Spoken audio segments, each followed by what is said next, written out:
Kakakain ko lang po. Bumili akong pagkain natin. Nagpi-film din po kami. Ah, Kaya nakuha ko pa yung charger po ng camera. may pagkain akong binili. Nagpi-filming din po kami. Inaawal po namin. Kasi po, di ba, maaga po ang pupunta. One daw yung ano natin, one. Kaya tapos po namin yung filming ngayong araw.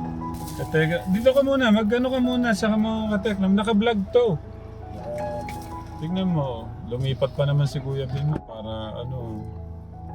Hindi, at saka, di ba pinapatawag na ako ng principal para mapag-usapan. Dapat nano ka din ng one, di ba? Meron po parents lang po tayo. Ay, hindi pwede. Kailangan kong makausap yung bata. Tubusin lang na po na yung ibang parts po ng filming. Pero nandyan yung bata. Po.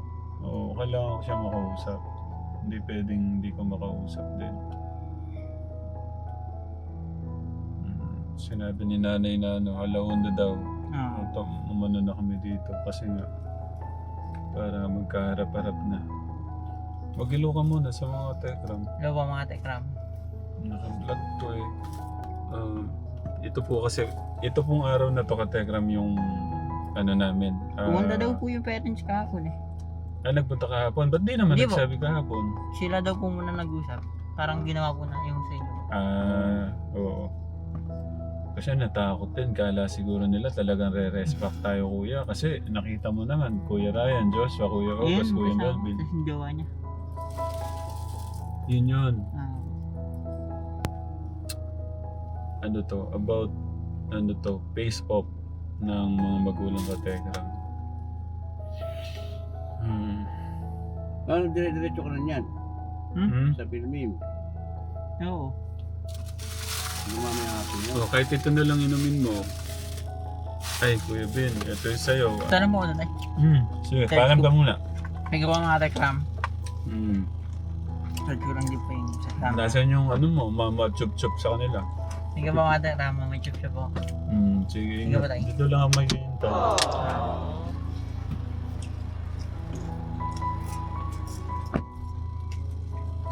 Niyasa, mayayaman daw yung mga ano niya. Ganyan talaga.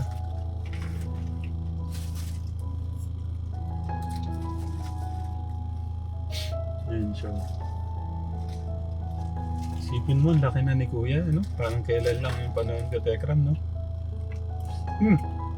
Kuya Ben, dito, lumipat ka na rito, wala akong katabi. Pinalipat ko si Kuya Ben.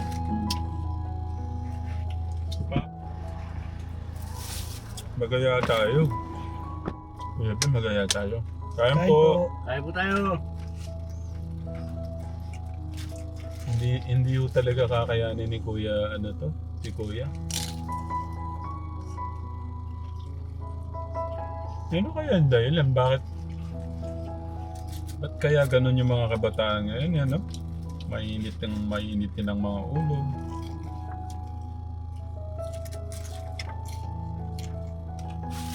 Masarap na Kuya Ben.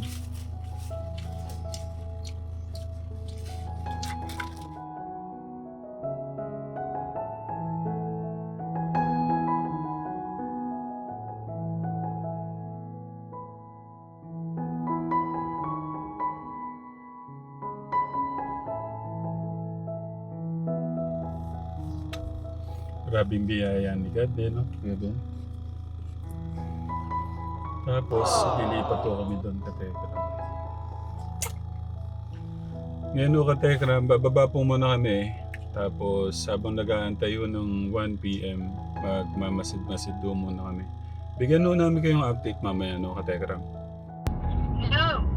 Yun lang. Hello! Nakapag-rest po kayo?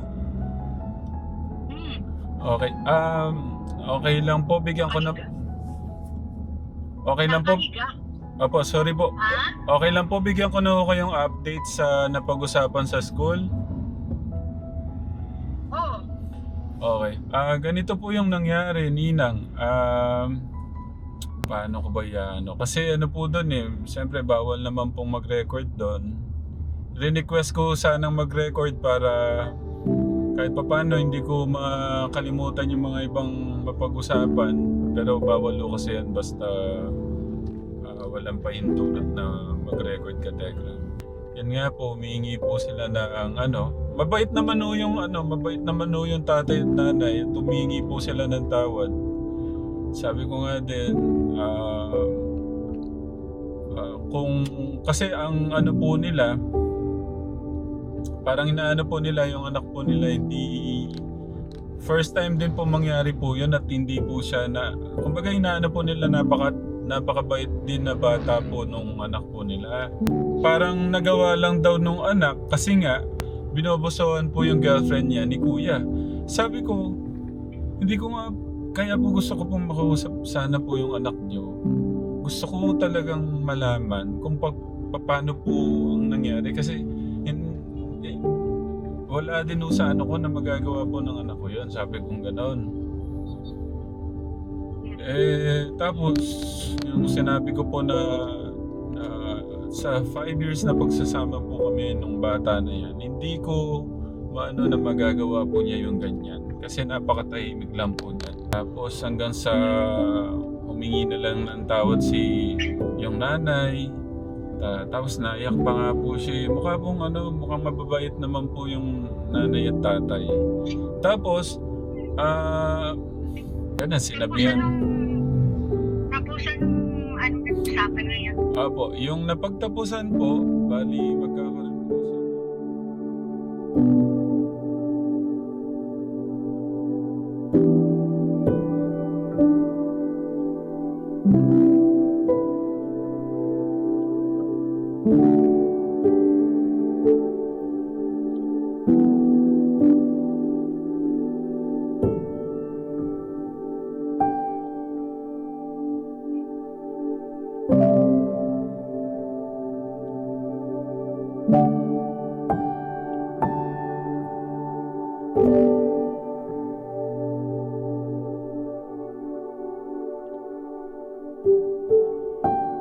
Kuya Ramil, nung nangyari yung na yun, hindi ako nakapasok ng isang araw kasi sumikit yung dibdib ko tapos nahihirapan ako huminga.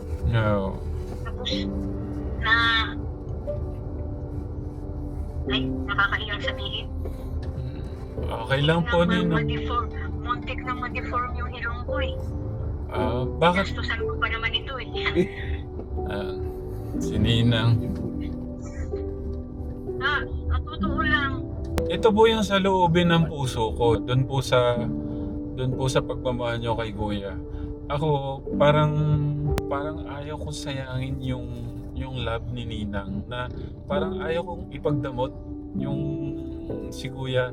Kasi parang si Ninang, paano ba Katekra? Parang ang hirap magsalita. Pero ayaw ko rin maramdaman ni Kuya. Ayaw ko ding maramdaman ni Kuya na parang okay lang sa akin na doon ka kay Ninang. Baka kasi ganun eh. Pero ayaw kong ipagdamot itong tao na to. Kasi ang iniisip ko rin, mas maganda yung pagkakataon o yung future, kumbaga. Kasi tingnan nyo yung school pa lang, Ateneo Katekram. Kumbaga, parang ayaw kong ipagdamot kay Ninang yung, alam niyo po ba, yung love. Ang hirap i-explain pa, paano ko i-explain?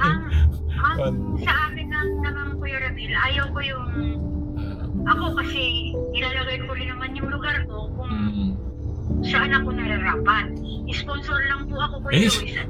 Kuya Ninang, wag niyo po sasabihin yan, Ninang. Hindi, kasi kayo po yung, kumbaga, magulang ni Luis. Ako po ay andyan lang sa tabi ninyo. Ngayon, Kuya Ramil, yun lang yung sa akin na kung talagang hindi na talaga pwede na ibalik siya sa'yo, kukunin ko siya. Po.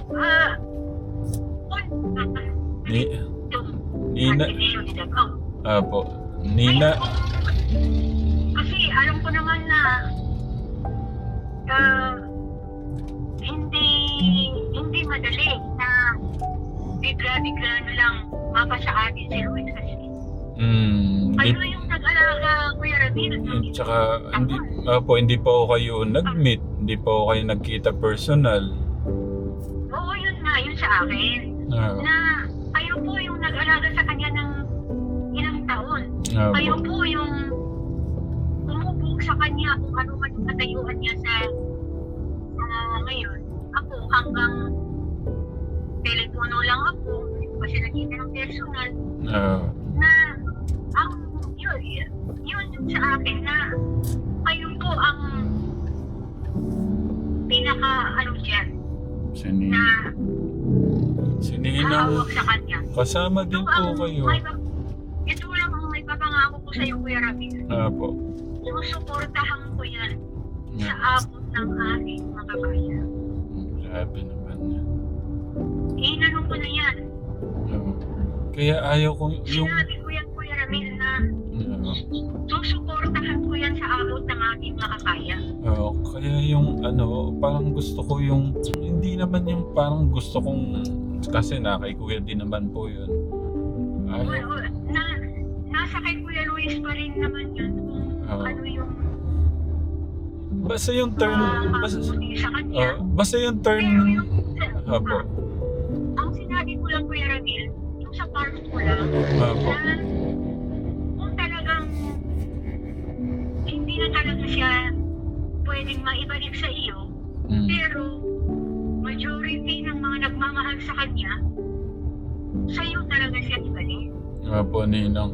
Yung ibig ko sabihin, Katekram, Ninang, yung parang ayaw ko namang yung, alam nyo yung gustong ibuhos na pagmamahal ni Ninang. Parang ayaw kong, yung parang ipagdamot.